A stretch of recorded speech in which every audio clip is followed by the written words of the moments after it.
with support from the Bureau of Indian Affairs Climate Change Program. APIA in partnership with Aleutian Bering Sea Islands,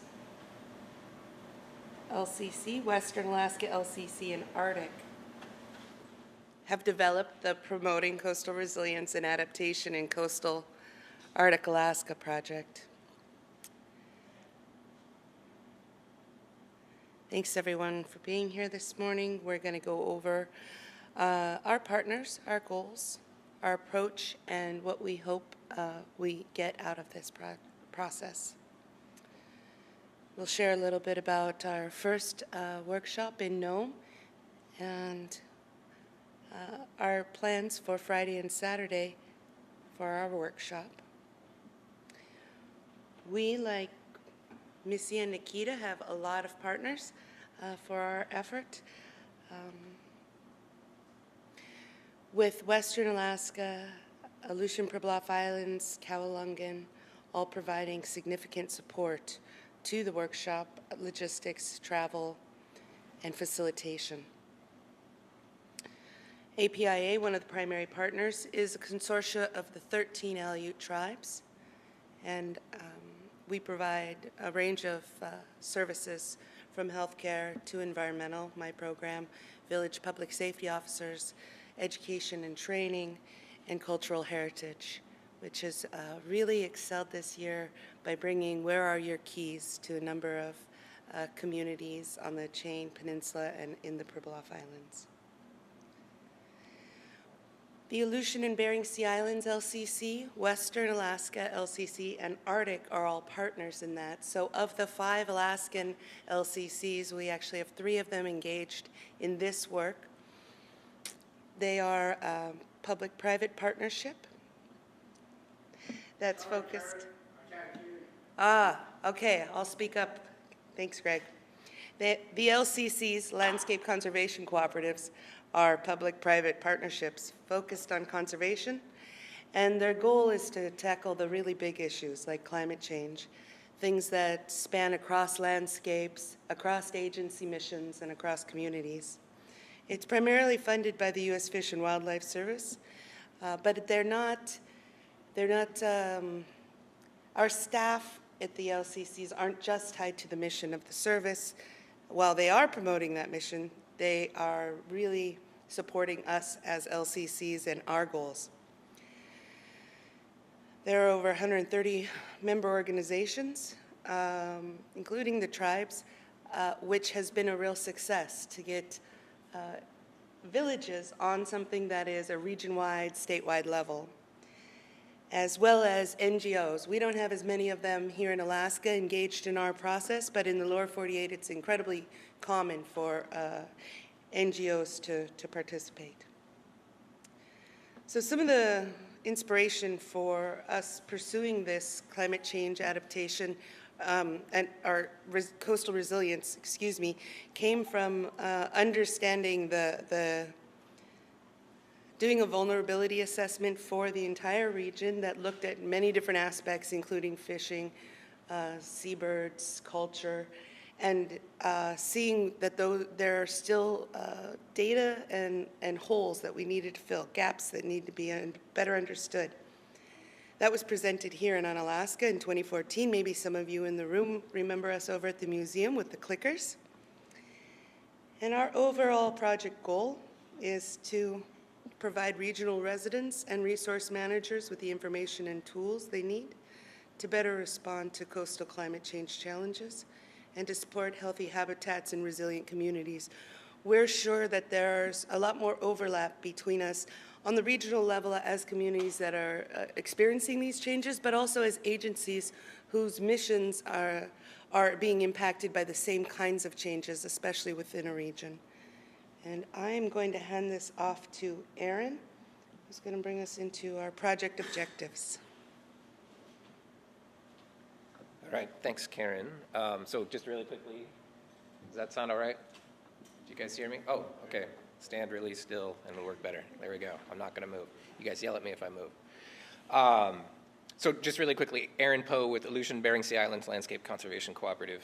So the project objectives that you see here We really wanted to gather support from communities, from agencies, from NGOs in each of these regions that we're working to help develop this kind of set of information and tools that we hope to then turn back out to folks. We really wanted to launch this and kind of reinforce this focus on two-way exchange of information. So within the region, connecting maybe tribes that are working on similar things, or connecting agencies that are maybe working with a similar tribe, and then trying to take that information beyond the region as well to tell the story of what's going on and maybe where there's some need for additional support. We're really hoping to be able to build a kind of a network of communities, agencies, researchers all working together on some of these issues. And again, trying to leverage resources to complete some of the actions that maybe get identified and kind of bubble up from doing these workshops. And we really want to document sort of the results of these conversations, and I'll show you a little bit more about that, so that we're not just adding to the pile. There's a ton of these kind of agency reports and summaries that are out there, and we really want to try and sort of break through and do something a little more meaningful. So just real quick, so the geography that we're talking about, we're basically talking about coastal Arctic Alaska. So the maps that Karen showed you there, it's all of western Alaska, basically all the way from Aleutian Pribilofs all the way up through Bristol Bay, Norton Sound, Bering Strait, up into the Chukchi. So we got a huge swath of Alaska that we're trying to have these conversations in, and we're focused in some of these hub communities, and I'll show you those in a minute. The audience for this project, the people we're really trying to hear from and learn from, are the communities, the tribes, some of the local resource managers, some of the maybe statewide federal agencies, and really trying, again, to learn from those folks and help them kind of hear each other better, hear each other more, to really learn what are some of the challenges, what are some of the opportunities that they might have. So just really quickly, these are the hub communities. So you see we had our first one in Nome in May. This one right now in, obviously, Aleutian Life Forum, tagging onto the Aleutian Life Forum this week. We have one next month in the Bristol Bay one in King Salmon, and then we're going to finish the workshop series up in Kotzebue in December. So just to share a little bit, and I noticed the date there, it was actually May 6th and 7th on the Nome session that we had. We got front page in the paper, so that's always good to have with the Nome Nugget coming and covering our session, so that was great. One of the things that's really key to each of these workshops is an awesome kind of suite of these local hosts. So certainly the Kowalungan tribe has been really helpful here. Melissa Good with Alaska Sea Grant has been really helpful, getting us organized in like what's going to work on Alaska. And same kind of thing with Nome. We had Park Service, we had Coeric, we had Nome Eskimo Community. In fact, a couple of gentlemen from Nome Eskimo Community were actually going to try to make this workshop, and they were caught up in the plane frenzy. But anyhow, we had a really, really great support from local partners as we developed these workshops. In this particular Nome one, we had about 70 folks from 16 different tribes, a dozen or so federal state agencies, and then a number of non-governmental organizations as well. So some of the things we heard in that conversation with folks, we heard about some of the drivers of climate change in the region. So changes in freshwater dynamic, a lot more fresh water flowing off the land, making it into Norton Sound and causing the ice to break up earlier and causing the ice to maybe not freeze as strong as it used to when it was largely more sort of salt water that was freezing. Some of the impacts that people are seeing, obviously you've seen a lot of photos from Western Alaska of coastal erosion and communities literally being eroded away into the sea. So we heard about that. We heard about, okay, she's telling me to slow down. I'm talking too fast. That's too much coffee. Reaching for the coffee. Species shifts, so basically new species showing up at different times of the year. We heard about that. The big predominant thing I would say we heard most of was sea ice change. It's amazing how much sea ice really directly affects the daily lives of people up there for many, many months out of the year. Some of the adaptation actions that we heard about that were presented, the Bering Watch program, which you guys will hear about here later today. There's a really cool effort that we tried to get them in to present yesterday in Doug's session, but the Bering Sea response teaching tool. This is something that Defenders of Wildlife has worked with a whole bunch of agencies and industry to pull together, sort of a way for local communities to take action and be prepared for oil spill kind of mitigation response. And then we have, and actually Jackie, I think, is presenting in the next section, but basically tools and techniques for monitoring the erosion that's in your community. And so just to, point to the URL there, that northernlatitudes.org, you can literally click through, see the agenda, click on that agenda, and see some of those presentations that I don't know, probably a dozen or more folks that shared some of those ideas with us. So just kind of talking a little bit more about what we heard in terms of what's changing. Folks identified this midwinter rain as basically being one of the big reasons why nearshore ice is maybe less stable than it's been. They talked about basically that the ice is not strong enough for them to be able to walk on and get out on, but it's also too sort of packed together to be able to skiff through. So they're kind of in this weird, hamstrung space where it's difficult for them to get out and do the hunting and do the traveling that they need to be able to do. Ice is forming later and it goes out earlier, leading to things like increased and sort of new vessel traffic at different times of the year was certainly a concern that folks had. And just increased floods inland, where this kind of idea of, you think of 100-year floods, but if that's happening, 5 times in the last 10 years, then, you've got something that's no longer a 100-year event. Some adaptation ideas that we heard from NOME, and heard quite a great list of these. But one of the key ones that came up over and over again was this kind of giving communities a stronger voice. A lot of times agencies will come in and say, hey, we're proposing this, or we think this, but rather turn that around and sit down and figure out what is that this community could be working with that agency on. So being more inclusive and more kind of flexible in terms of things like regulations, in terms of things like land exchanges. One of the things we heard a lot is one of the big struggles for adaptation is really the challenges of working with agency kind of bureaucracy and some of the regulatory structure that's out there, established for probably good reason at some point, but it's difficult to keep those regulations and policies kind of flexible when you're dealing with something changing so rapidly. We talked about some of the literally building more kind of resilient houses, if you will, so mold-resistant, energy-neutral houses that can withstand these changes in weather. Participants were very polite about it, but really wanted to reinforce this. It's really complicated to work with 12 different agencies when you're trying to work on issues related to climate change. Is there not some way that the agencies can figure out how to kind of make there less entry points into those conversations, make it a little easier to interact with the different agencies working on that issues. And then this idea of kind of centralized communication, where not just the kind of the research data and the information, but even the local knowledge, the traditional knowledge, finding a way that's appropriate to share that so that everyone is kind of getting access to similar types of information, so that the communities have the information, the tribes have the information, the agencies have the information, researchers have the information, kind of helping people see the picture more clearly all together. So a couple more of the key take-homes. And I think this is a pretty tough one, and I think it's difficult to figure out how to do this correctly, and I'm hoping we can sort of get better at this as a result of this project, but really to be able to tell the story, to kind of like expand the recognition that sort of the power of having strong tradition, strong culture, and how that promotes sort of healthy communities, and having researchers, agencies find a way that they can kind of understand that better, and industry for that matter as well, as they're working in some of these communities. That's something we really got to figure out how to support and expand some of those cultural traditions that are so key. People also talked about this idea of manage these changing landscapes. If you have a regulatory structure that says you can't do this or you can only do this at this season, well, if that season has now changed or that location is now different than it used to be, you're kind of stuck. And so finding ways we can be more flexible and adaptable in the regulatory world. One of the key things we heard, and not surprisingly, is that as we talk about addressing these issues, figure out how you work in job opportunities into it. Figure out, are there opportunities, sort of economic growth or economic development in the region that comes out of trying to address some of these challenges.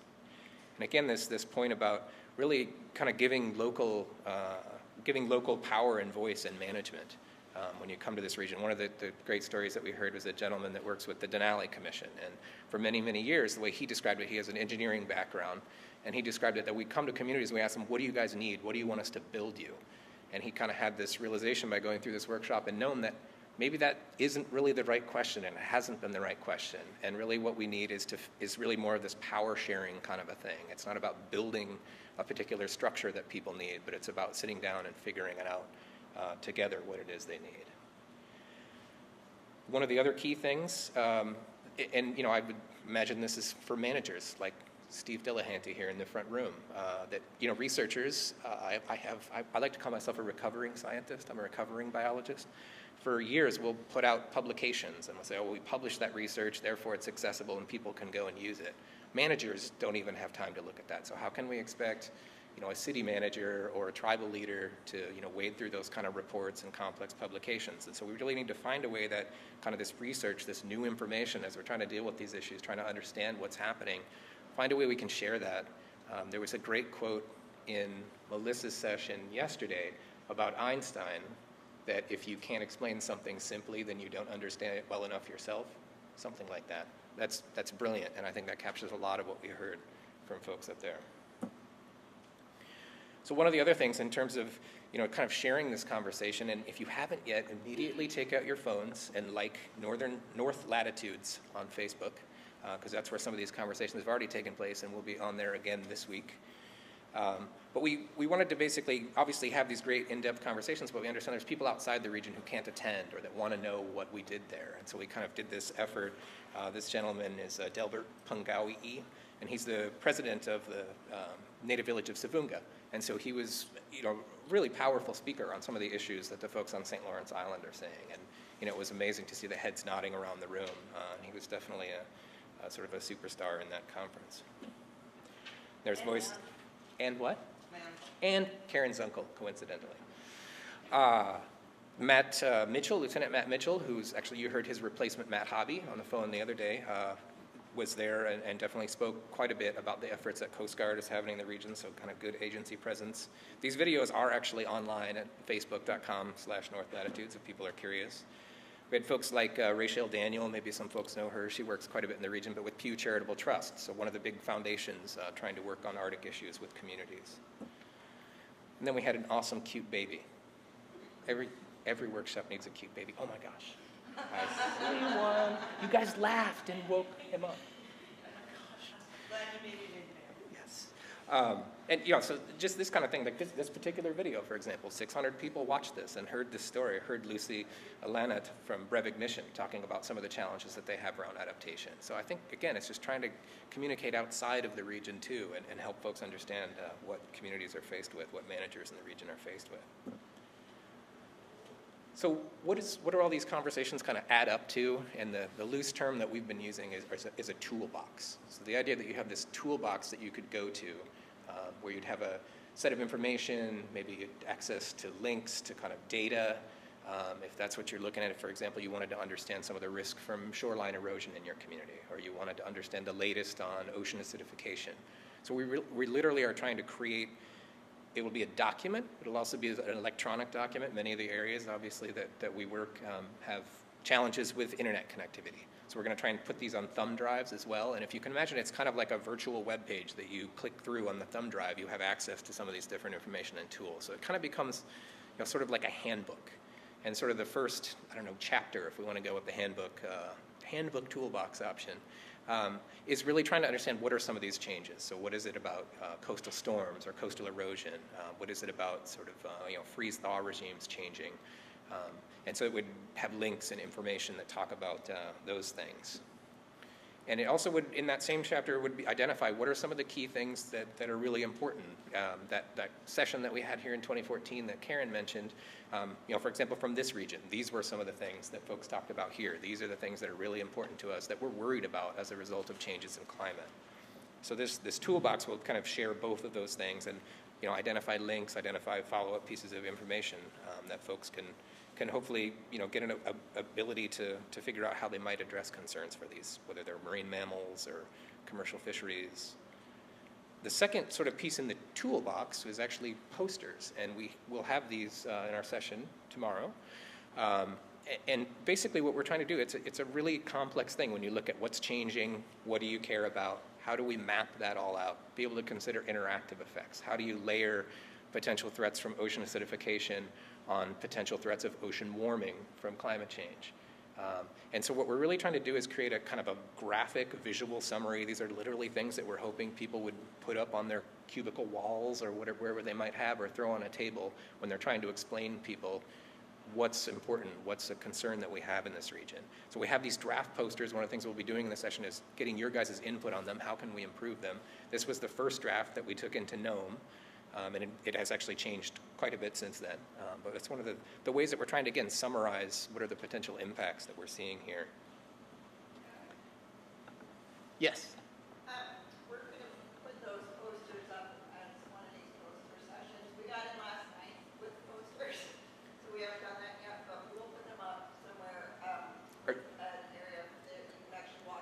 I think, are you gonna put them in the Sheldon today, across the hall? Is that? Trying to figure out where's. Okay, I'm thinking that will be the right place. Ladies and gentlemen, Heather Stewart from Agnew Beck. You'll see more of her this afternoon. Thanks for pointing that out, Heather. It's not me. I promise I put my phone on airplane mode. So the third kind of piece in this toolbox are really case studies for adaptation. So we're really trying to, have this, not only the workshop session, sort of be an opportunity to do more than talk about these things, but literally share, like, here's an example, here's something that Breivik Mission has done that might be useful to this community. Here's something that St. Paul Tribe is doing with Bering Watch that maybe the folks, in Akutan or Nikolsky might want to be thinking about as well. So that's really one of the key things we want to do with this toolbox 3 is share some of those case studies that are about individual action even. What might you want to do can you figure out a way to camp in your backyard for 2 weeks? Is there like a preparedness kind of kit that might make sense for some communities in the event that you have some kind of, kind of a huge storm event or something? Also, some of these case studies will be opportunities where tribes are working together on issues. Something, again, like Bering Watch that's got multiple tribes participating in might be an example of something that we'd feature in this toolbox to share with other tribal communities around Western Alaska. Things that agencies, state and federal, are doing, things that nonprofits are doing, access to resources. That's one of the key things we've heard is, gosh, if we have this issue, if we knew the easy path to some funding to address coastal erosion issues, if we knew how to engage the different agencies, if we knew how to take the data and the measurements that those people need to kind of trigger funding resources, that's the type of content that we're hoping to be able to share with this toolbox. And again, this whole kind of focus is are there efficiencies that if we can get sort of regions working together to address these issues, that's the type of stuff we want to feature in this. Before you leave that area there, could you go back, please? Action by local community and tribes. Are you aware that in the Pribilofs we are doing this here exactly? We are monitoring the weather, temperature of the water, erosion, which is just coming down fast, and my people were supposed to talk about that. I think they're going to be on by phone. Yes. We are doing that, and we're funded by the government to do that. No, St. Paul Tribe has been incredibly effective. Yeah. So the weather, probably now 10 years we've studied. Yeah. And we hope Lauren's going to be calling in later today. But yeah. Lauren Devine. From St. Paul Tribe. She's the Lauren Devine. She's the ECHO office. She's in Anchorage. Oh, ECHO. He's going to talk? She is. Yeah. She is. Yeah. So we'll hear more about that. And yeah, I mean, Bering Watch and the folks at St. Paul Tribe have been featured. We've had them come up to Nome to talk about the efforts that you guys have done. They're supposed to be here. I'm leaving tomorrow, so. They will be on. No, you're not. The plane won't let you leave, sir. You're going to be here. We need you Saturday and Friday. So going back to what the schedule is here for just, and I'm wrapping this up here pretty quickly, but just kind of give the preview. Obviously, we're doing the introduction to the project right now. We're hoping to attract people, keep them from leaving, for example, and sticking around even through Saturday morning. So I just wanted to kind of lay this out so you can see what we're talking about. We're going to kind of pick up this topic a little bit more after lunch. North Pacific Research Board and Maritime Refuge are doing this kind of listening session. And, just from our experience in Nome, I'm almost certain that a number of the things that come up in that session will be tied to issues related to coastal resilience, issues related to climate change. So we're going to kind of continue the conversation there. Tomorrow, 9. Karen's super nice. She lets you guys sleep in a little bit. She's not a whip cracker like Makita. So 9 to 4:30 tomorrow, we'll really dive in and have discussion. I mean, that was one of the key things we heard from the Nome folks. If we want to sit down, we want to sit across the table and talk about things. So we're really going to dive into this content quite a bit more tomorrow throughout the day. And then we'll close out 9 a.m. to noon on Saturday to really talk about this concept more of, is there ways we can kind of do regional action on some of these issues? Are there things that multiple tribes could do together or multiple agencies could do together, or ideally tribes and agencies could be doing together? So just to kind of lay out the rest of the scope of the project for you, I mentioned at the beginning there that we have a workshop in King Salmon and a workshop in Kotzebue coming up. We do have a summary report, and I think you'll see an example of that from Nome in your packets tomorrow. Thank you, Heather. to be able to kind of see the two-pager like summary of some of the things that we heard there. We're going to produce that for each of these workshops. Again, that toolbox concept, sort of the toolbox 1 posters and toolbox 3, we're looking at completing that spring of 2017. We have some additional sort of horsepower capacity. Thank you to Karen Pletnikoff and APIA. They were successful recently at getting a tribal climate science liaison position for at least 1 year and hopefully extendable to 3. We're doing our best to convince BIA that they really need to maintain that investment in Alaska. And basically that person is going to help even let us go further with some of what we're learning from this project, look about similar workshops around the state. Are there ways that we can tie in with other efforts, and really kind of help get more to this sort of climate adaptation planning effort. And what we're really hoping that position can do can kind of pull this climate adaptation working group for tribes together. And again, just more efforts at sort of building this concept of regional coalition. So in terms of immediate kind of next steps, we have the workshops I mentioned, but I hope that folks go to Alaska Tribal Conference on Environmental Management, or ATSM, this fall. We're going to be there. We have a session where we're going to be hearing from some of the folks that have been to our workshop. So hopefully some of you that participate the next couple of days, if you're in Anchorage, may be willing to kind of stand and tell what you learned or what you've thought since you sat down with us here. We're also going to be at BIA Tribal Providers and then Alaska Forum on the Environment in early 2017. We have had workshop requests from other communities. Folks in Barrow, folks in Bethel are like, hey, we would really like to figure out how to get this here. And we're looking in for funding opportunities to try and, again, take that to some big hub communities. We did find out this fall one of the other, the LCCs, the Landscape Conservation Cooperatives, the one that extends from kind of Northern California up through Prince William Sound, Kenai Peninsula. They funded a workshop in Ketchikan that's going to be focused on sort of tribal climate resilience, themed after this type of workshop that we're doing tomorrow. And lastly, I just want to thank you guys for listening to us this morning. I'm hopeful that we get to hear from you a lot more starting this afternoon after lunch, and then I'm hopeful that folks will join the workshop proceedings tomorrow all day into Saturday, ideally. And here's our contact information if anybody wants anything from us.